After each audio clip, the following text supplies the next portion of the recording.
विद्यार्थी मित्रांनो, आज आपण या S3च्या दुसऱ्या चॅप्टरला सुरुवात करत आहोत. दुसऱ्या चॅप्टरचं नाव आहे सार्वजनिक उत्पन्नाचे स्रोत. म्हणजेच सरकार ज्या विविध मार्गांनी उत्पन्न मिळवते त्याचा अभ्यास आपल्याला या चॅप्टरमध्ये करायचा आहे.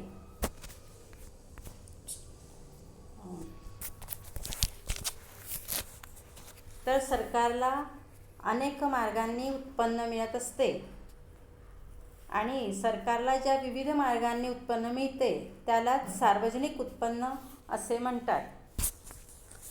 सार्वजनिक उत्पन्नालाच सार्वजनिक महसूल असे सुद्धा म्हणतात. सरकारला विविध मार्गांनी उत्पन्न मिळते. त्यात कर, कर्ज, जामीन, दंड, नुकसान भरपाई, देणग्या, अनुदान, स्टॅम्प ड्युटी, रजिस्ट्रेशन फी किंवा त्याला मराठीत आपण नोंदणी फी म्हणतो, परवाना फी, लायसन फी, त्याचप्रमाणे विविध प्रकारचे आकार, लाभांश, खंड, भाडे, तुटीचा अर्थ भरणा अशा अनेक मार्गांनी सरकारला उत्पन्न हे मिळत असतं. म्हणजे सरकारचे उत्पन्न मिळवण्याचे मार्ग हे अनेक आहे. सरकार कर आकारून उत्पन्न मिळवू शकते, कर्ज घेऊन उत्पन्न मिळवू शकते, त्याचप्रमाणे जामीन फी, दंड, नुकसान भरपाई हे सुद्धा घेऊन सरकार उत्पन्न मिळवू शकते. त्याचप्रमाणे सरकारला देणग्या मिळतात. देशातील दानशूर लोकांकडून काही प्रसंग निर्माण झाला आणि सरकारचा खर्च वाढला तर देणग्यासुद्धा मिळतात. त्याचप्रमाणे आंतरराष्ट्रीय संस्थांकडून अनुदान मिळतं. स्टॅम्प ड्युटी, नोंदणी फी, परवाना फी हे सुद्धा सरकारला उत्पन्न रूपाने मिळत असतात. त्याचप्रमाणे सरकार विविध प्रकारचे आकार आकारत असते. सरकारने काही शेअर्स खरेदी केलेले असतात तर त्याच्यावरती सरकारला लाभांश मिळतो. त्याचप्रमाणे सरकारच्या जमिनी काही भाड्याने दिलेल्या असतात तर त्यापासून खंड, भाडे मिळतो. आणि एवढंच नाही तर सरकारला जर उत्पन्नापेक्षा खर्च जास्त झाला तर तुटीचा अर्थभरणासुद्धा करता येत असतो. तर अशा अनेक मार्गांनी सरकारला उत्पन्न मिळत असतं. म्हणजेच या मार्गांमध्ये आपण कर आणि करांशिवाय जे इतर मार्ग आहे त्या मार्गांचा उल्लेख केलेला आहे. तर यात प्रथम आपण करांचा विचार करणार आहोत आणि नंतर करांशिवाय जे इतर अनेक मार्ग आहेत त्यांचा विचार आपण नंतर करणार आहोत. तर अशा रीतीने सरकारला अनेक मार्गांनी उत्पन्न मिळत असतं आणि या सर्व मार्गांमध्ये कर हे सरकारी उत्पन्नाचं प्रमुख आणि प्रभावी साधन आहे, सर्वात महत्त्वाचं साधन आहे. आणि जवळजवळ बहुतेक देशात शासनाला करांपासूनच सर्वात जास्त उत्पन्न मिळत असते. तर कर हे सर्वात महत्त्वाचं प्रभावी साधन का आहे तर करांपासून सरकारला जास्तीत जास्त उत्पन्न प्राप्त होते. तसेच कर परत करण्याची जबाबदारी सरकारला नसते. सरकारी खर्चात जर अचानकपणे वाढ झाली आणि हा खर्च सरकारला टाळता येत नसेल तर सरकार लगेच करांचे दर वाढवू शकते आणि हे जास्तीचे उत्पन्न मिळवून खर्च करू शकते. तर अशा रीतीने कर हे सरकारी उत्पन्नाचं प्रमुख आणि प्रभावी साधन आहे. म्हणजेच सार्वजनिक उत्पन्नाचे स्रोत जे आहेत त्यांचे दोन भागात विभागणी होते. एक म्हणजे करस्रोत आणि दुसरं करेतर स्रोत. तर करांपासून जे उत्पन्न मिळत असतं तर त्याला करस्रोत म्हणतात. तर अशा रीतीने कर हे सरकारी उत्पन्नाचं महत्त्वाचं प्रभावी साधन आहे. तर सरकार प्रत्यक्ष कर आणि अप्रत्यक्ष कर आकारून उत्पन्न मिळवत असते. तर प्रथम आपण कराची व्याख्या ज्या वेगवेगळ्या तज्ज्ञांनी केलेली आहे तर त्याचा प्रथम आपण विचार करूया. तर पहिली व्याख्या आहे ॲडम स्मिथ यांची. ॲडम स्मिथ जो आपल्या अर्थशास्त्राचा जनक आहे तर तो असं म्हणतो की कर म्हणजे राज्यासाठी लोकांनी केलेले योगदान होय. कर म्हणजे राज्यासाठी लोकांनी केलेले योगदान म्हणजेच कर होय असे ॲडम स्मिथ म्हणतो. तर फ्रेडरिक टेलर याने करांची व्याख्या अशी केली आहे कोणत्याही लाभाची अपेक्षा न करता नागरिकांनी सरकारला दिलेले सक्तीचे अंशदान म्हणजे कर होय. कोणत्याही लाभाची अपेक्षा न करता नागरिकांनी सरकारला दिलेले सक्तीचे अंशदान म्हणजे कर होय, असं फ्रेडरिक टेलर असं म्हणतो. तर फ्रेडरिक टेलरच्या व्याख्येवरून आपल्याला असं लक्षात येतं की कर देणारी व्यक्ती कोणत्याही लाभाची अपेक्षा करत नाही. ती असाही विचार करू शकत नाही की आपण सरकारला कर देत आहोत तर सरकार आपल्याला याच्या बदल्यात काय देईल, असा त्या व्यक्तीला विचार करता येत नाही. तर कोणत्याही लाभाची अपेक्षा न करता नागरिकांनी सरकारला दिलेले सक्तीचे अंशदान, तर कर हे सक्तीचं देणं असतं, असं फ्रेडरिक टेलर आपल्या व्याख्येतून म्हणतोय. त्याने 2 गोष्टी यात सांगितलेल्या आहे. एक तर कर देणारी व्यक्ती कोणत्याही लाभाची अपेक्षा करत नाही आणि कर हे सक्तीचं देणं असतं. ज्याच्यावर नियमानुसार कर आकारला गेला त्याला कर हा द्यावाच लागतो, त्याला कर टाळता येत नाही. तिसरी व्याख्या आहे प्रोफेसर बेस्टॅबल यांची. तर बेस्टॅबल असं म्हणतात की व्यक्ती किंवा संस्था यांच्याकडून सरकारने सक्तीने वसूल केलेली रक्कम म्हणजे कर होय. तर फ्रेडरिक टेलरने ज्याप्रमाणे म्हटलेलं आहे की सरकारला दिलेले सक्तीचे अंशदान, त्याचप्रमाणे बेस्टॅबलनेही आपल्या व्याख्येत तसंच म्हटलेलं आहे की व्यक्ती किंवा संस्था यांच्याकडून सरकारने सक्तीने वसूल केलेली रक्कम म्हणजे कर होय. की व्यक्ती आणि संस्था यांच्याकडून सरकार सक्तीने जी रक्कम वसूल करते तर तिला कर असं म्हणतात. म्हणजेच कर हे सक्तीचं देणं असतं. आणि व्यक्तीप्रमाणेच काही शासकीय सामाजिक संस्था असतात तर त्यांच्या उत्पन्नावर सुद्धा सरकार कर आकारत असते. पुढची व्याख्या आहे डॉक्टर डॉल्टन यांची. तर डॉक्टर डॉल्टन असं म्हणतात की कर हे सक्तीचे देणे असून त्याचा सममूल्य सेवेशी काहीच संबंध नसतो. तर डॉल्टन यांनी सुद्धा आपल्या व्याख्येमध्ये कर हे सक्तीचं देणं असतं असं म्हटलेलं आहे. आणि त्यांनी अशी व्याख्या केली आहे की कर हे सक्तीचे देणे असून त्याचा सममूल्य सेवेशी काहीच संबंध नसतो.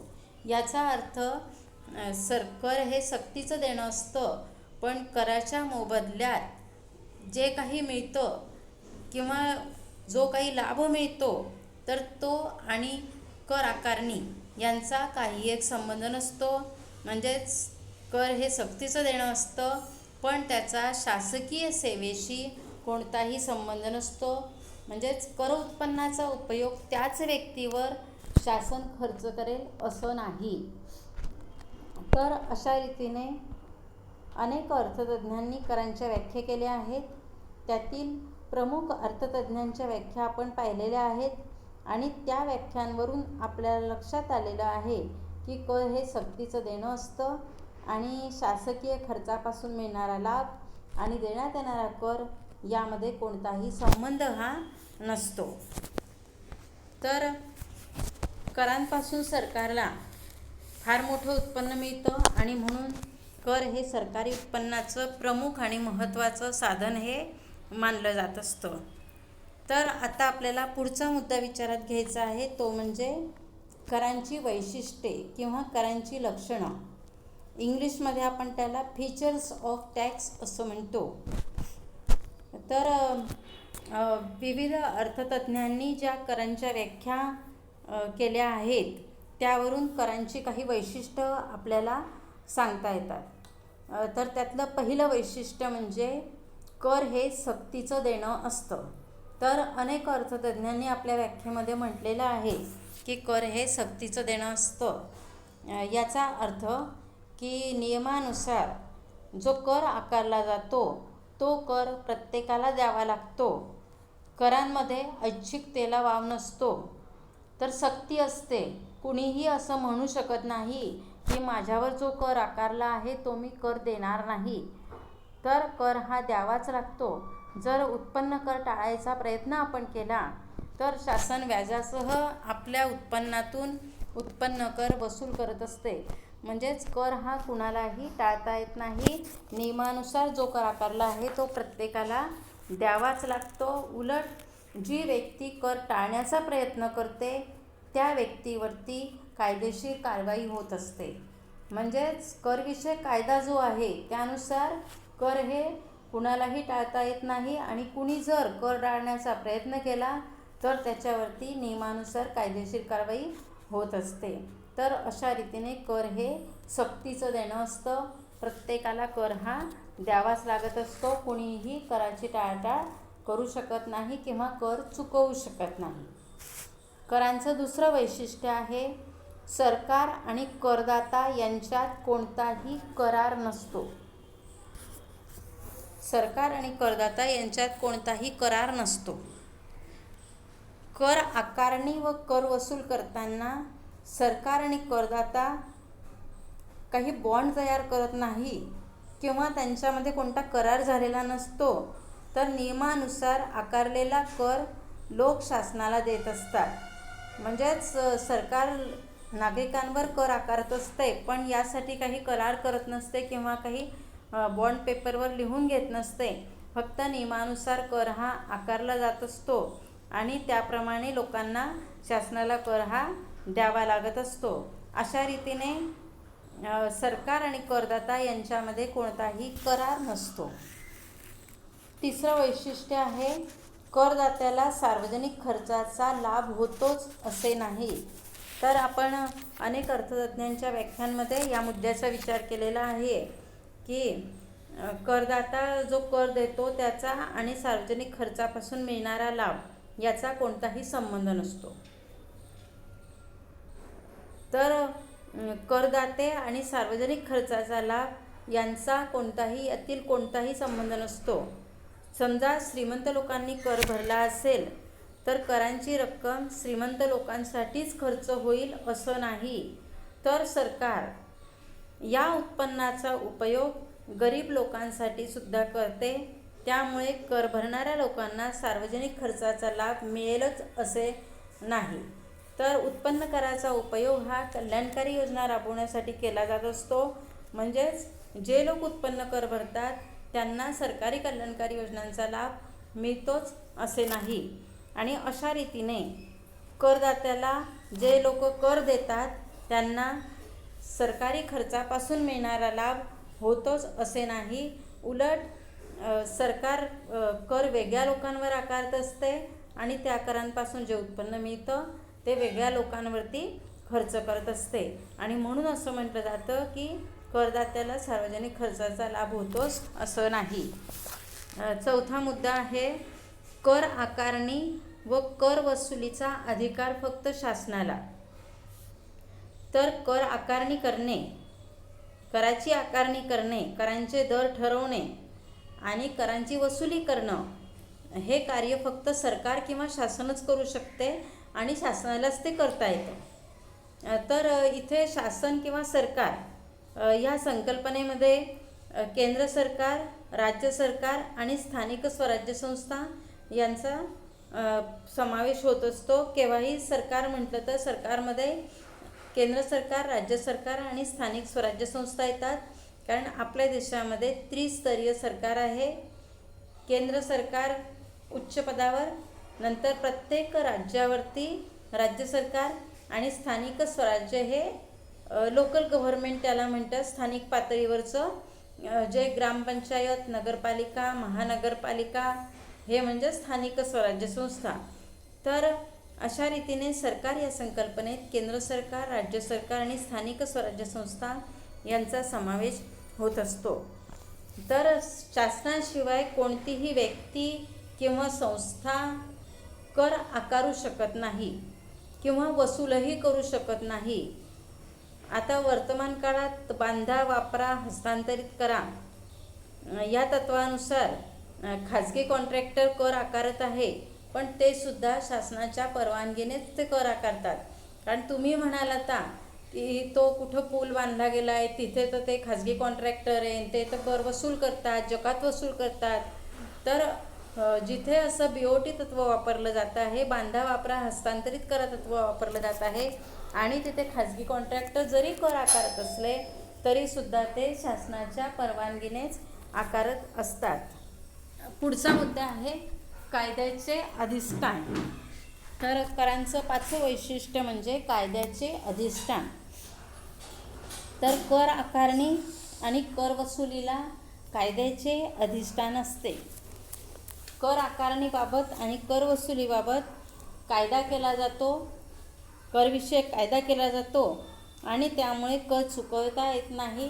कर हा सक्तीने द्यावाच लागतो, कारण कायद्यानुसार जर कर चुकवण्याचा प्रयत्न केला तर कायदेशीर कारवाई संबंधित व्यक्तीवर होत असते. तर अशा रीतीने कराला कायद्याचं अधिष्ठान हे असतं आणि कायद्यानुसार कर आकारणी संबंधित व्यक्तीवर होत असते आणि त्या व्यक्तीला तेवढा कर हा शासनाला द्यावाच लागत असतो, त्याला कर चुकविता येत नाही. सहावं वैशिष्ट्य आहे कर आकारणीमागे महत्तम सामाजिक हिताचा उद्देश. तर कर हे सरकारी उत्पन्नाचं प्रमुख आणि प्रभावी साधन आहे. हे आपण आधीच पाहिलेलं आहे. सुरुवातीलाच आपण याचा विचार केला की कर हे सरकारी उत्पन्नाचं प्रमुख आणि महत्त्वाचं साधन आहे. करांपासून सरकारला मोठ्या प्रमाणावर उत्पन्न मिळते. मात्र असं असलं तरी कर आकारणीमागे उत्पन्न मिळवणे हा एकटा उद्देश नसतो. म्हणजेच जरी करांपासून सरकारला मोठ्या प्रमाणावर उत्पन्न मिळत असलं, कर हे सरकारी उत्पन्नाचं प्रमुख आणि महत्त्वाचं साधन असलं तरीसुद्धा सरकारचा उद्देश फक्त उत्पन्न मिळविणे हाच असतो असे नाही. तर कर आकारणीमागे करांपासून मिळणाऱ्या उत्पन्नातून समाजाचे हित साधावे, सामाजिक हित साध्य व्हावे हा उद्देश जास्त प्रमाणावर असतो. की कर आकारणीपासून जे उत्पन्न मिळेल त्या उत्पन्नाचा उपयोग हा जनतेच्या कल्याणासाठी करायचा आणि त्यामुळे सामाजिक हित साधले जाईल हा उद्देश त्यात मोठ्या प्रमाणावर असतो. सातवं करांचं वैशिष्ट्य म्हणजे काही करांचे संक्रमण होते. आता संक्रमण याचा अर्थ एकाकडून कर दुसऱ्याकडे ढकलणे. जरी कर देणं सक्तीचं असलं तरी काही करांच्या बाबतीत ते दुसऱ्यांकडे ढकलता येतात किंवा हस्तांतरित करता येतात. प्रत्यक्ष करांच्या बाबतीत हे संक्रमण शक्य नसतं, परंतु अप्रत्यक्ष करांच्या बाबतीत असे संक्रमण होत असते आणि असे संक्रमण केले जात असते. कारण अप्रत्यक्ष कर ज्याच्यावर आकारले जातात तो सुरुवातीला कर देतो, पण तो कर दुसऱ्याकडे ढकलत असतो. आणि अशा रीतीने जरी आपण असं म्हणत असलो की कर हे सक्तीचं देणं आहे, कर हे सक्तीने द्यावेच लागतात, ते चुकवता येत नाही, त्याची टाळाटाळ करता येत नाही, तरीसुद्धा काही प्रकारचे म्हणजेच अप्रत्यक्ष कर हे एकाकडून दुसऱ्याकडे संक्रमित होत असतात. तर पुढे या मुद्द्याचा विचार आपण सविस्तर करणारच आहोत. ज्या वेळेला सरकार उत्पादकावर कर आकारते तेव्हा उत्पादक शासनाला कर पूर्णपणे देतो, पण तो कर तो पुढे ठोक विक्रेत्याकडे संक्रमित करत असतो आणि कराची रक्कम ही त्या उत्पादनाच्या किमतीमध्ये ॲड करून तो ते उत्पादन त्या ठोक विक्रेत्याला विकत असतो.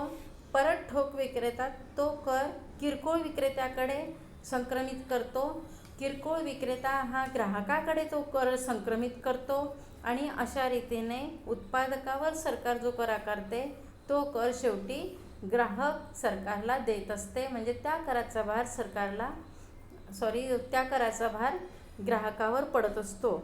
आणि इथे जरी कर सक्तीचं देणं असलं तरीसुद्धा कर संक्रमित होत असतात, एकाकडून दुसऱ्याकडे ते संक्रमित केले जात असतात. पण हे फक्त अप्रत्यक्ष करांच्या बाबतीत शक्य असतं.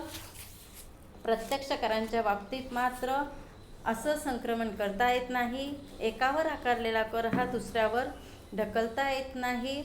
कारण प्रत्यक्ष कर म्हणजेच उत्पन्न कर, मालमत्ता कर, संपत्ती कर ही प्रत्यक्ष करांची उदाहरणं आहे. एखाद्या व्यक्तीवर उत्पन्न कर आकारला तर तो कर त्याला भरावाच लागेल.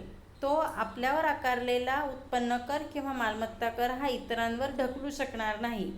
पण अप्रत्यक्ष कर हा वस्तू आणि सेवांच्या उत्पादनावर, विक्रीवर, जाहिरातीवर आकारला जातो आणि त्यामुळे अप्रत्यक्ष कर हा एकाकडून दुसऱ्याकडे संक्रमित करणं शक्य असतं. तर अशा रीतीने करांची अनेक वैशिष्ट्ये आपल्याला सांगता येतात आणि ह्या वैशिष्ट्यांवरून आपल्याला लक्षात आलं की कर हे सक्तीचं देणं असतं. करांच्या मागे कायद्याचं अधिष्ठान असतं आणि त्यामुळे कर हे चुकवता येत नाही. ज्या प्रत्येक व्यक्तीवर जो कर आकारला आहे तो त्या व्यक्तीला द्यावाच लागतो आणि देण्यात येणारा कर आणि सार्वजनिक खर्चापासून मिळणारा लाभ यामध्ये कोणताही संबंध हा नसतो. तर अशा रीतीनं करांची वैशिष्ट्य आपल्याला स्पष्ट करता येतात.